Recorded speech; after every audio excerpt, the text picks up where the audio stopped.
We are in the book of acquisitions, business law, How many verses are you? chapter, as much as you're here for. We are chapter 16, the laws of sales. So the following laws apply when a person sells seeds of a garden vegetables to a colleague, when the seeds themselves are not eaten. Okay? In contrast to seeds that they're themselves eaten, which will be in the following halacha.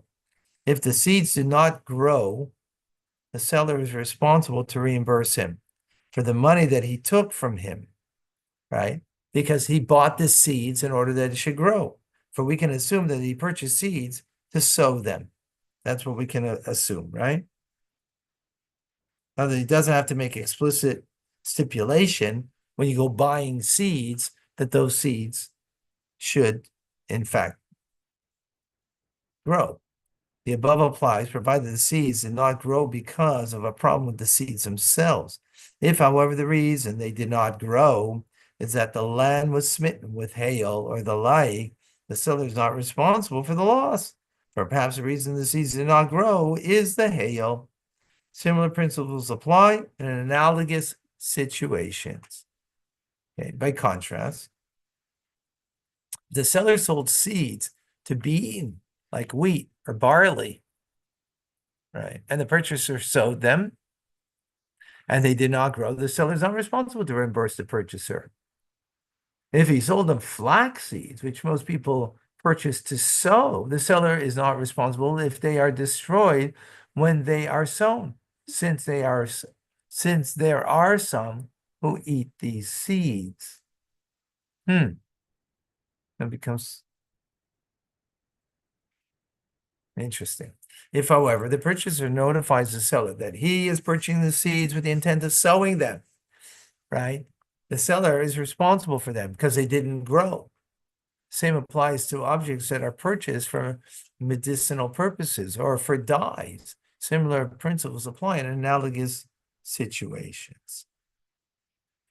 So if the seeds are used for medicinal purposes or for dyes, sometimes those are seeds what you're using them for, right? Then the same thing is over here, that if it didn't work, right? They weren't used as a dye, or they didn't work out properly, so then it's a faulty, right? We're learning about laws, what's called mekach tais. What is called a faulty sale? You hear? No. Hello. Hello. So what we're learning, this is from yesterday's teachings, what's called a mekach tais. What is called an invalid sale, right? So now it's about the product that we're talking about that is invalid. You sold something that was meant for one purpose. It was meant for this specific purpose, and it didn't work, right? The seeds didn't grow. So there's something invalid with the seeds, unless, of course, because it was a drought or something like we said. That's when it's meant specifically for that purpose. If it's used for dual purpose, then you have to clearly state what your purpose is in order that it will be considered a invalid purchase. Okay?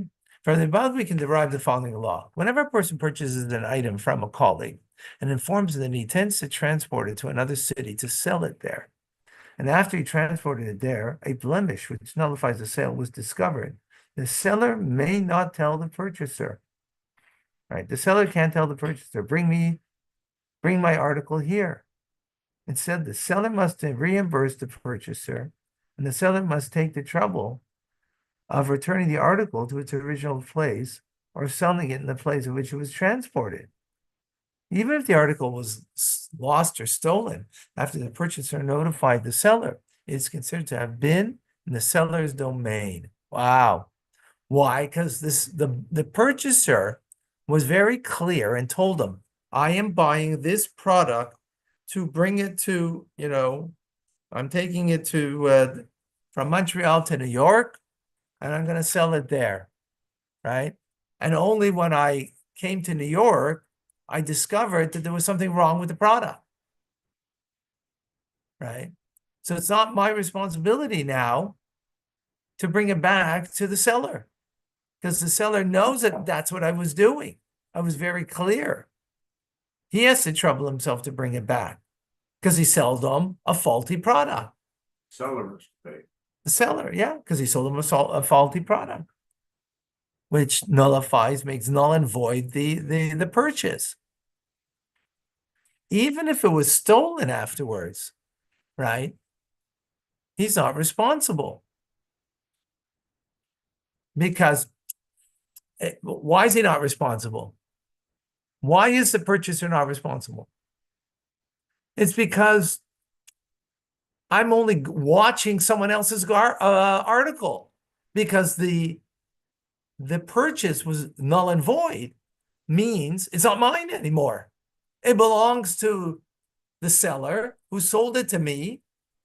I am just a guardian over it, and I'm a guardian that's not getting paid for. I'm not getting paid for watching it.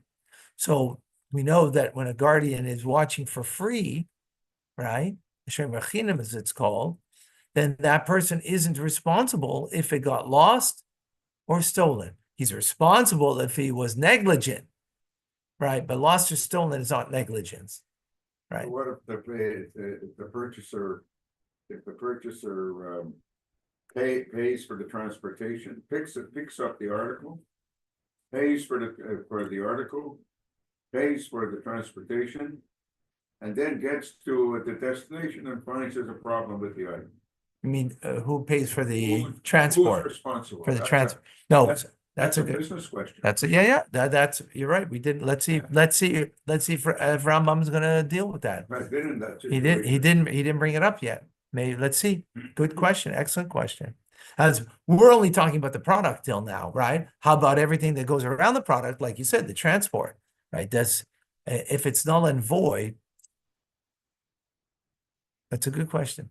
Problem is that if they, who. I don't think he would be responsible to pay for it outright, because the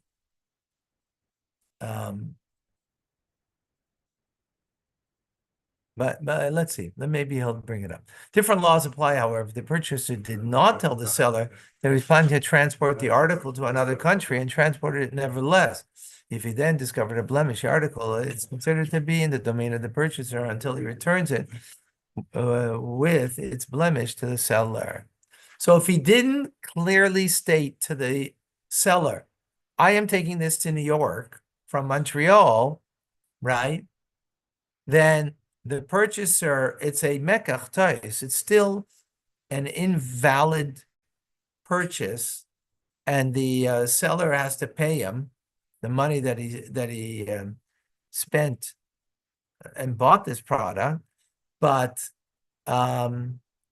the purchaser is responsible to get it back. Why? Because he never told him that this is what he's doing with it. So he never knew, he's buying it. In other words, I guess what it means over here, because the seller might have said, oh, you're taking it to New York, and he knows maybe there's something not so good about the product, then he would have said something. But he didn't tell him, so he's not responsible for that. When a person, number 4, purchases products and discovers a blemish, and afterwards the article is lost or stolen, the article is considered in the domain of the purchaser until he returns it to the seller. Continuing from what we just spoke about previously, because he never told him, right? That what he's doing with it. So it's in he has to bring it back. He's responsible to bring it back. If the product becomes wormy and is spoiled because of the length of time that it had been kept, it is considered in the domain of the seller. If the purchaser realizes difficulty and should have notified the seller but failed to do so, the product is considered to be in his domain. So it's a bit back and forth over here, depending on what the issue is, will be how we look at this article. Is it in the domain of the seller or is it domain in the purchaser? If it's something in the purchaser's responsibility, then it's in his domain. If it's in the seller's responsibility, then it'll be considered in his domain. Okay, I have to stop over here. I'd love to continue. But Thank you, Rabbi. God bless. Have a great day. God bless.